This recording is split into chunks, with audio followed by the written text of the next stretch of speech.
Okay, so let's see what we're working with here. So we'll look at the tires first. What are these bad boys? They're the classics. RC four-wheel drive mudslingers. All right. And what do we got in terms of foams? Injora green, I think super soft is what they are. So 2.2 tire, 2.2 silicone insert. And to make sense of all of it, we of course have some 2.2 wheels, courtesy of a Chinese manufacturer of some kind.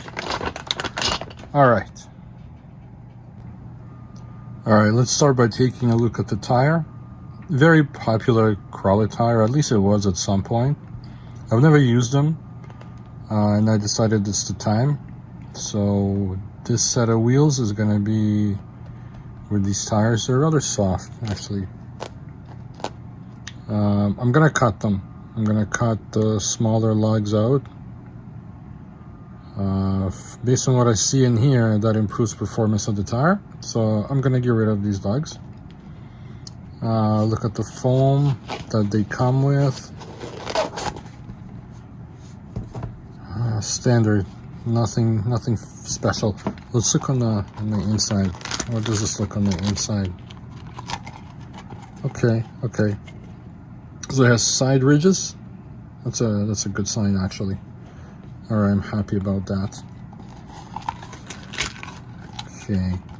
The factory foam, I'm not gonna use them.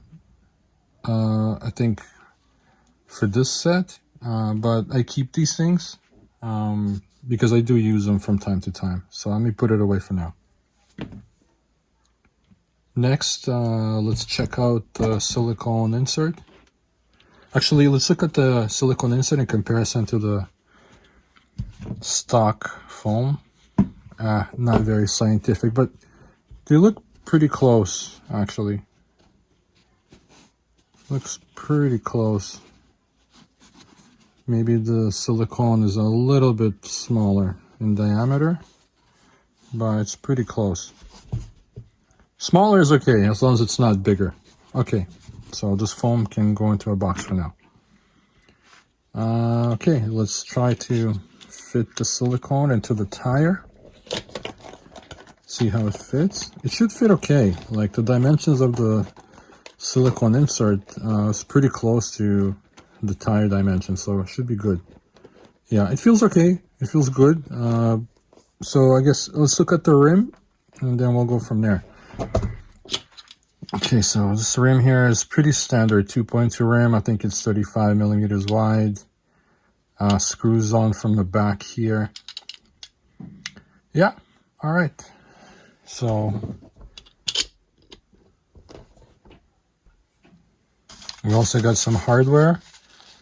So these hardware pieces will be used to secure the BeadLock ring here. Yeah, always nice when they give you extra. So I think there's extra in this pack.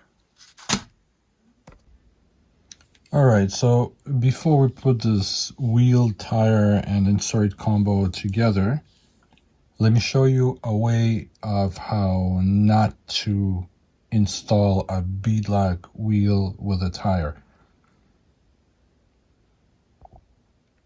So this is how not to do this.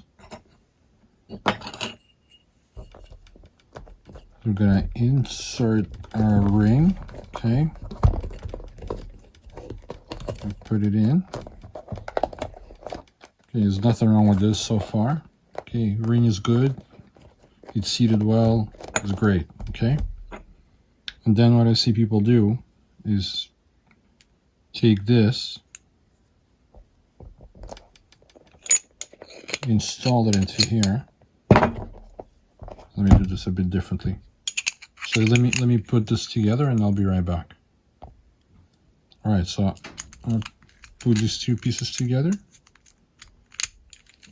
If I can see what I'm doing, here we go. Okay. So So this is what I see guys do, and like, don't do it like this. If somebody tells you this is how you do it, just stop talking to them. And yeah. Okay, so what I see people do, the ring is in, then they would put this part in here. It's like, oh look, it lines up with the bead, perfect. So then what I see guys do is flip it, and then trying to jam this ring onto here, and try to screw every single little screw while trying to hold the bead down. This is not the way to do it. Like, do not do it like this, okay? We'll do it the proper way. This is not the proper way. Putting this as the last piece is not the proper way. What you want to do first is actually attach this ring to where it's supposed to go. Okay, you do this first. You use all these screws and you put them all in, and only once this ring is attached, you put it into the tire. Okay. What I like to do is use a bit of a blue Loctite, and what I do is a bit of a hack. Is I try to get the Loctite, a bit of Loctite into each and every little hole here before I put the ring on, and instead of like dipping each little screw into Loctite, I just put a bit of Loctite in here beforehand. And the way I do it is, so I use gel format of this thread lock. It's not even actually a Loctite brand, some other brand here, Permatex. Okay, so the way I do it is get some of the gel out. Okay. Use a toothpick. Then what I do is just kind of drag it all across and get a bit of it into each little hole. Doesn't need a lot, right? Just want to get some at the top, and when the screws go in, the thread lock will do its proper thing. I find this is much quicker than dipping each individual screw into a bit of Loctite or thread locker to do this.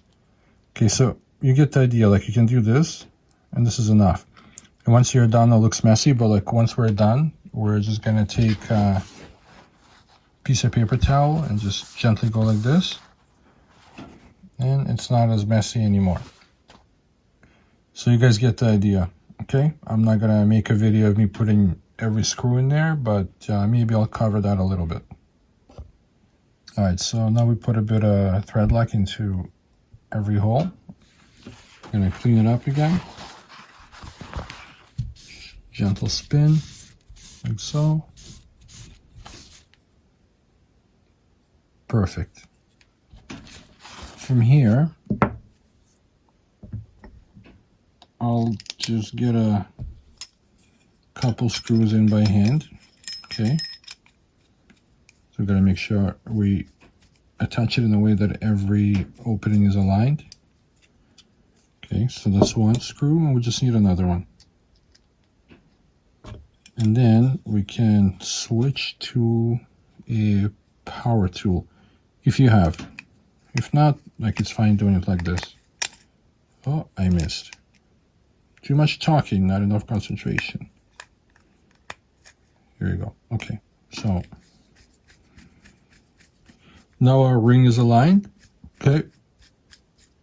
And what we can do now is put this guy away for a little bit and say hello to my little friend. Comes in really handy for jobs like this. All right, so I'll see you guys when all the screws are in.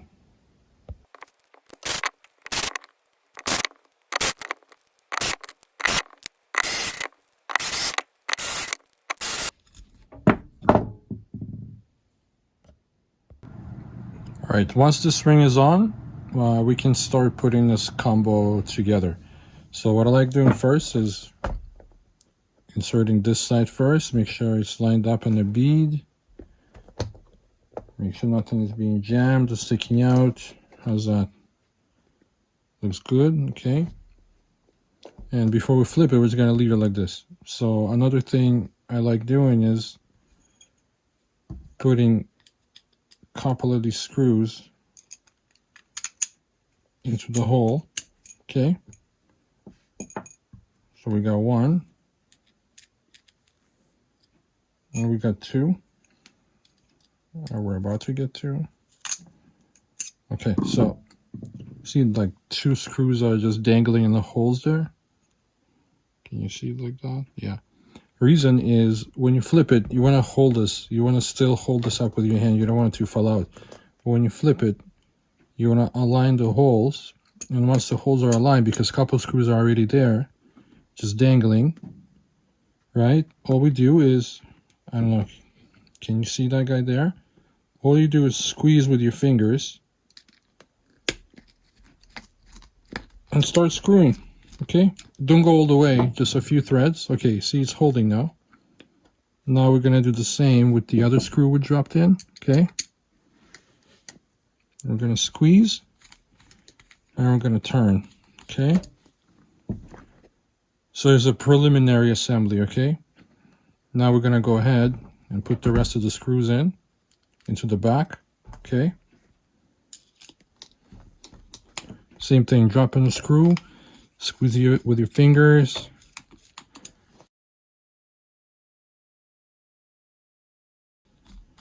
Okay, and before we tie them all down, we want to just go around and make sure the bead is seated properly, okay?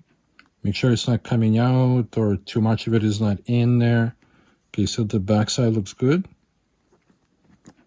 Front looks perfect as well. So the bead looks good, right? And all of your screws are kind of nudged in there. All you do now is just tie them down, and you can choose to do it in a star pattern, which is kind of what I do.